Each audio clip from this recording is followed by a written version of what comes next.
আরও একটা ভারত পাকিস্তান মহারণ, কিন্তু এবারের দৃশ্যপট একেবারেই ভিন্ন। ম্যাচের বাকি কয়েক ঘন্টা কিন্তু এখনও বিশ্বের অন্যতম আকাঙ্ক্ষিত ম্যাচের সব টিকিট বিক্রি হয়নি। অতীতে এই দ্বৈরথ সামনে রেখে দুদেশের সমর্থকদের মাঝে সোশ্যাল মিডিয়ায় শুরু হতো যুদ্ধ, কিন্তু এবার ভারতীয় সমর্থকরা দিচ্ছেন ম্যাচ বয়কটের ডাক।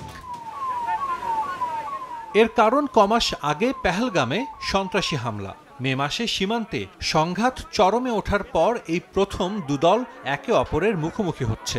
পেহেলগামের ঘটনায় ২৬ পর্যটকের মৃত্যু, এরপর ভারতের অপারেশন সিঁদুর। সব মিলিয়ে আবহটা অগ্নিগর্ভ।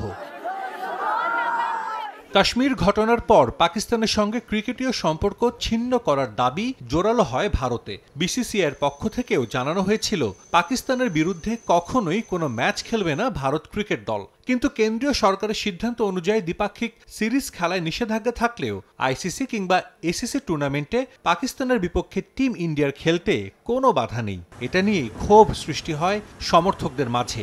সমালোচনার মুখে পড়তে হয়েছে বিসিসিআইকেও। তাই এশিয়া কাপে গুরুত্বপূর্ণ ম্যাচটি পরোক্ষভাবে বয়কটের পথে হাঁটতে চলেছে ভারত ক্রিকেট বোর্ড।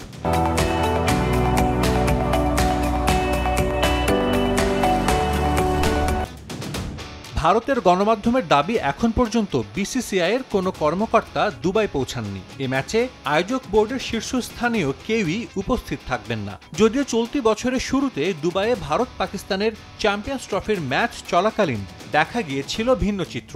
বিসিসিআইয়ের প্রায় সব শীর্ষ কর্মকর্তা এবং বেশ কয়েকটি রাজ্য ক্রিকেট অ্যাসোসিয়েশনের প্রতিনিধিরা উপস্থিত ছিলেন ম্যাচ ভেন্যুতে।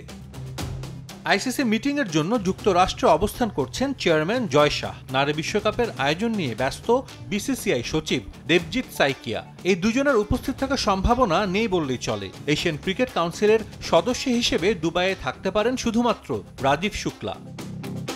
সমর্থকদের ক্ষোভ আর না বাড়াতেই এমন সিদ্ধান্ত নিতে যাচ্ছে বিসিসিআই।